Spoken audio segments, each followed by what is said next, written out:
Hello, what's up guys? Welcome to my vlog. What's up vlog? Welcome to my guys. Ay, ako nga pala si Kuya Eseng mga katropa. Ako ay taga dito sa Nueva Ecija.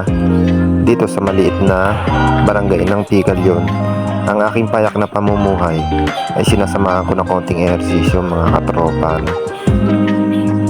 Upang maiwasan ng ating hindi magandang kaisipan at makagawa tayo ng hindi maganda, ay ganito na lang ang aking ginagawa mga katropa. Kung napapansin nyo mga katropa, ito ang routine ng aking pamumuhay. Na-share ko lang sa inyo ang aking mga routine ng aking pamumuhay mga katropa. Yan nga pala isa sa aking pang-araw-araw na pamumuhay dito sa mundong ibabaw mga katropa. Kitang-kita nyo naman kayod ng kayod kahit paunti-unti mga katropa, no? So napakasimple niyan ng aking routine ng pamumuhay mga katropa, no? Kitang-kita nyo naman, ay naku po, ay talaga naman pag ganyan-ganyan pa eh. Hindi nyo nga pala napapansin mga katropa, ako nga pala ay madalas tawanan ng mga tao rin eh, sapagkat ako ay nag-ehersisyo ng ganyan. Pag ako naman ay nasubukan, ako pa ay nagbabayad mga katropa. Kung alam nyo lang, mga negatibong pananalita ay akin lang pinalalagpas mga katropa, no? Pero yung hindi na natin iba mapalagpas yung iba mga katropa, no? Sabi ko nga taon bago kumain sa mga tao mga katropa, sa isang tao. So paulit-ulit akong lulukuhin mga katropa, ay napakatagal kong maloko, napakatagal ko rin mainis. Ako maaari nga mga katropa, kung di ako nasaktan, ako hindi nalaban. Kung salitaan lang ay akin na lang iyong hahayaan, wag lang ako mapahiya sa aking mga anak mga katropa. Ay talaga naman ako'y lalaban na mga katropa pagka ganong bay nahayaan ko lang din. Ayan nga pala ay aking ensayo paunti-unti, no? Pitik-pitik lang yan mga katropa, ilang minuto lang yan. Nagkukunwari lang ako dyan mga katropa, no? Para lang mapagpag ko yung aking natutulog na katawan mga katropa. Ganyan ang aking ginagawa, no? At naiiwasan ko mainis sa mga taong mandilinggoy, no? Naloko nga pala ako mga katropa. Ay talaga naman sa kabila ng aking pamumuhay, ako pa'y naloko. Napakarumami namang may pera, ako pang naloko mga katropa, no? Dahil sa maling pagtitiwala natin sa maling tao mga katropa. At talaga naman ngayon mga katropa ay talagang matindi na tong mga katropa, no? Nabalitaan na naman natin at sinabi talaga sa atin mga katropa, titulo naman ngayon ang target na itong tao na to. Bagamat yung mga titulo ng mga amain niya ay dinali-tali niya na mga katropa. At ang aking bukid nga pala ay natali niya rin mga katropa. Ngayon ay hindi ko na matutubos yun mga katropa, sapagkat kakampi niya yung batas. Hindi naman sa kakampi mga katropa, hindi natin alam kung anong ginawa nilang arithmetic mga katropa doon sa nagdesisyon, no? Hindi nga pala sinusunod yung kasulatan sa barangay mga katropa, no? Kaya lang nila tayo hinarap dahil may certificate to file action ng barangay mga katropa. Ibig sabihin hindi kaya ng barangay yun mga katropa pag binigyan ng certificate to file action. So wag tayong aasa mga katropa porket meron tayong kasulatan sa barangay. Yung mga manlulokong tao, maraming arithmetic yan mga katropa, maraming alam yan. Ito nga mga katropa, hindi totoo mga katropa yung sinasabi pagka nangluloko ng tao hindi na ginawa sa pamumuhay. Ay naku po, Diyos mio, kung makikita nyo lang mga katropa, napakarumaming sasakyan na itong mandilinggoy na to mga katropa, no? Talaga naman yung laki ng katawan niya, siya naman yung lawak ng kanyang panluloko sa kapwa. Talaga naman nananarget na naman mga katropa, titulo na naman daw ang tatargetin sa mga tao. Yun na nga, sana yung nagdesisyon mga katropa na yung binayad-bayad niya paunti-unti sa akin mga katropa na dapat aking aanihin ay sinama sa kapital mga katropa. Napakalumupit, napakahirap na ang ginawa sa akin mga katropa, no? Ilang panahon akong di naanay, abay sila ang aking pinanghanap buhay sa Saudi.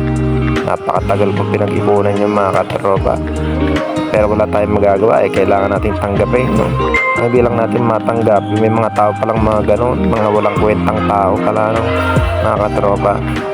So wala tayong magagawa sa walang kakwenta-kwentang taong ganun. Kaya hinahayaan ko na lang, ako na lang ay magbablog, no? Dahil wala naman yung kwenta.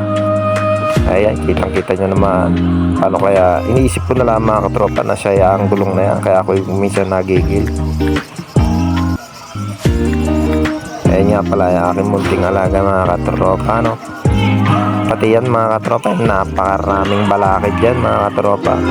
At ginagawa pa tayo sinungaling ng iilan dyan mga katropa dahil lang dyan, no? So kung napapansin nyo dyan mga katropa, ay napakabumagal umusad ang aking pamumuhay at malabo ng umusad ng umusad. Alam nyo kung bakit? Dahil ako'y naloko mga katropa ng napakatuminding panluloko, no? Talaga naman kung iisipin mo mga katropa, ay talagang lugbok na lugbok ang ginawa sa akin at ako'y niluto sa sarili kong mantika mga katropa, no? Talaga naman ang panluloko na isang tao pagka pera ang labanan ay talaga naman manluloko talaga mga katropa. Wala ang iba-iba pero hinayupak na mga tao ganyan mga katropa, no? Talaga naman pinahirapan tayo sa ating pamumuhay. Kaya ako'y naisip na lang mag-vlog. Baka sakali naman ako'y nakita dito sa pag-vlog mga katropa. Dahil napakarumami ng mga yumama dito sa pag-vlog. Ang sabi nga sa akin ng isang sikat na nag-vlogger mga katropa, tsaga-tsaga lang daw. At hindi nga ako maasa doon sa mga taong mga sarado ang isip mga katropa, no? Yan ang pamumuhay ni Kuya Ising mga katropa. Sa matinding pangloloko sa kanya ng kapwa niya mga katropa, no? Ilang beses na ako nasasaltak mga katropa. Ay ba'y danas na danas ko lang hirap ng buhay mga katropa. At ako hindi naman natatakot na bumalik sa hirap mga katropa. At ako na may mahirap, hindi naman ako mayaman. Abay ako pa'y naloko mga katropa. Abay nabili pa ng sasakyan niya ang hinayupak. Abay hindi na lang bayaran yung kapital. Abay ang batas natin ay kinampihan pa sila mga katropa. Muntik pa tayong walang mapala, hindi natin makuha ang kapital mga katropa. Ayun na nga, ay talaga naman kung merong taong mapagsamantala ay number 1 na ito mga katropa. Dito sa lugar namin na napakalumiit, no? 1,000, wala pa 1,000 yung mga botante rito. Napadpad pa dito tong tao na to. Miyot ako pang nabiktima mga katropa sa napakarumami niyang gustong biktimahin at nag-aayawan. At ngayon ay ako umuutang ng utang na loob na hindi naman dapat pala, hindi naman pala niya pera yun mga katropa. Yung aking nahiram nung ako'y naghihirap at ako'y tumatanaw ng utang na loob, hindi naman dapat pala akong tumatanaw ng utang na loob sapagkat sa kapatid ko naman palang pera yun mga katropa. At dinigyan ko naman ng tubo yun. At sila nga pala ay halos dangdang libo nga hinahiram sa akin, walang tubo at ako'y niloko pa. Pinasanla ang aking bukay, ginamit ang pera. At ngayon yung hinuhulog nila na aking aanihin na sinasabing papalitan nila, hindi nila pinalitan mga katropa. At ang ginawa naman ng ating batas ay dinagdag naman doon sa kapital ang hinuhulog nila pa 5,000 na aking aanihin sana na buong buo na 100,000 ay ginawa nila ang installment ang aking inaani. At bukod pa doon mga katropa, hindi na naibalik ang kapital. Abay, isinama pa yung hinulog-hulog na dapat naanihin kung na sinasabi niya pinagkakalandakan niyang papalitan. At ngayon, ikinagkakalandakan niya tubo daw yun mga katropa. Abay, kung tutusin mga katropa, wala siyang tubong ibinibigay. Dahil ang sinabi niya, hihiramin niya ang aking bukid at kanyang papalitan ng aking ani. Eh, ang nangyari, ngayon, pinagkakalandakan niya tubo daw yun. Eh, talaga manluloko ito, mangguguyo mga katropa. May totoo nga sinabi ng aking bayaw na si Kuya Double D na sa lahat-lahat eka ng dinidinggoy niya, ikaw lang eka ang pumayon sa kanyang kadinggoyan. Eka nga, ayun na nga, ako na ngayon nabiktima ng mga katropa. Walang magawa dito sa aming barangay. Bandang huli ako pa masama mga katropa. Eh talaga naman napakagumaling gumawa ng salita na ito mga katropa. Kapag hindi daw ako makapaghintay mga katropa sa loob ng 3 taon mga katropa. Abay hindi ito napunta sa bahay at nakikiusap. Abay na kung naalam nyo lang mga katropa, yung pera ko ngayon ay niluhod-luhoran ko pa sa kanilang bahay. Kung di mo puntahan ay wala silang pakialam no mga katropa. 3 taon na nga pala yun, mahigit mga katropa, no? At sinasabi niya hindi pa daw ako makapaghintay. Hindi kinakalat niya pa mga katropa na hindi daw ako makapaghintay sa loob ng 3 taon. Ang aming kontrata lang ay 1 taon. Abay inabot na ng 3 taon. At ngayon ay ako pa hindi makapaghintay. Abay hinayupak na tao na to. Ako natatawa na lang, may ganitong tao pala mga katropa, no? Abay hindi ko alam mga aking gagawin sa mga ganitong tao, kaya inahayaan ko na lang ang aking pamumuhay. Makakaharap din to ng pipiste sa kanyang katulad niya, mukhang piste mga katropa. Mapipisti rin to mga katropa. Hindi ko alam kung sinong pipisti sa kanya. Kapwa niya rin, katulad niya rin yan. Sigurado yan mga katropa. At ngayon may pinipisti daw siyang matanda, dalawang mag-asawa. Kanyang niluloko na naman yun mga katropa. 100% sigurado yun mga katropa. Pag nabuhay ka na sa panluloko, ay naku po, hindi na mabubuhay na hindi ka nang loloko mga katropa. Kaya ganyan ang magiging pamumuhay nung hinayupak na yun. Okay, sa 28 nga pala mga katropa, hindi na maibabalik ang aking kapital. Abay magbabayad na lang sila. At pag di sila nagbayad, ay sila na maisishare. Yun na lang tubo na sinasabi niya ang aking makukuha. Dahil ikiniwenta to sa 6 per annum mga katropa. Abay 3 taon, abay kiniwenta doon. Hindi may makukuha pa ako. Abay muntik pa ako magkautang sapagkat sila sinasabi nila na 700 na daw ang binigay sa akin na ang kapital ulangan na pinahiram sa kanila ay 650. Abay ginawa na nga akong installment. Abay gagawin pa akong katarantaduhan. Ako pang magkakautang sa kanila ngayon mga katropa. Hindi na nga ibinalik ang kapital. Abay ako'y natatawa na lang sa mga ganitong tao mga katropa. Abay bumili pa ng nabara, mga hinayupa. May parmol pa at bibili pa daw ng repair.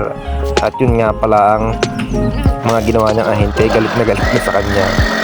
Hindi ko alam kung pipisti dito sa tao na to. Ako natutuwa mga ganitong klaseng tao, no?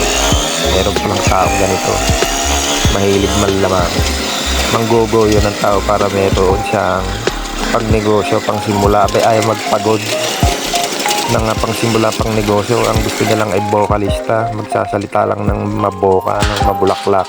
At pag naloko ka nga, ayun na nga, naloko nga ako mga katropa. Talagang napakagaling manggoyo nito. Yun ang kanyang pamumuhay ngayon mga katropa. Bagamat napakarumaming bilib sa kanya doon sa malapit mga kapitbahay niya doon, ay bilib na bilib pa sa kanya mga katropa. Ako naman ay gulat na gulat, no? May mga ganun tao pala, napakahusay. Bahala naman siya sa pamumuhay niya at bahala naman ako sa pamumuhay ko, no, mga katropa. Meron naman tayong YHWH na uusig sa kanya, no? Hindi man siya mausig dito sa mundong ibabaw, ay malamang sa malamang. Hindi natin alam kung saan mapupunta yan mga katropa, yung mga taong ganyan.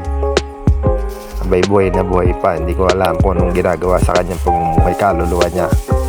Hanggang dito na lang yata ako mga katropa. At ako magbebenta pa ng saging. At naibenta ko na nga pala yung pakuan, no, mga katropa, no? So yan ang aking pamumuhay sa pang-araw-araw mga katropa. At bukod pa dyan, meron tayong extra na hindi ko na pinakita. Ay kitang-kita nyo naman ang aking pananamit mga katropa. Ay simple-simple at ang aking anak ay ako'y sinasanay ko na sa mga ganyang pamumuhay mga katropa. Para hindi ang bata pag nasanay sa hirap ay hindi maghahanap mga katropa, no? Yan lagi nyong tatandaan.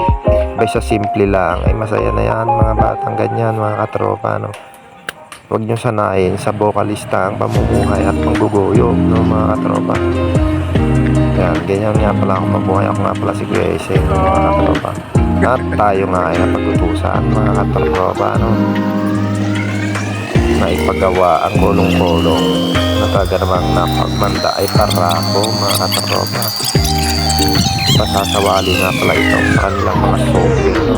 Tayo napag-utusan nga mga katropa ay napakagwanda naman at napakabumait ng mga manggagawa dyan mga katropa. Yan, nakikita nyo ay Barako kaso napakarumaming mali na itong Barako nito sapagkat pinadali mga katropa, no? Yan, kita nyo naman. Ito nga pala dito sa bayan ng Rizal mga katropa. Punta na kayo dyan, pagpagawa kayo dyan mga katropa. Mababait ang mga tao dyan, mga manggagawa. Sakto lang sa kanilang presyo ang kanyang binibili at ang kanyang serbisyo. Walang dagdag, walang kuskus palungos mga katropa, no? Yan na nga. Ay kayo na lang husga sa akin mga sabi mga katropa. Kaya dito na lang ang aking video at kami nakain pa ng Chokes to Go mga katropa, no? Sa mapagpalang araw sa inyong lahat at maraming salamat sa inyong panonood kung kayo man ay nanonood. Ayan nga pala ay konting kaalaman, yan ang tunay na pangalan ng ating lumikha mga katropa.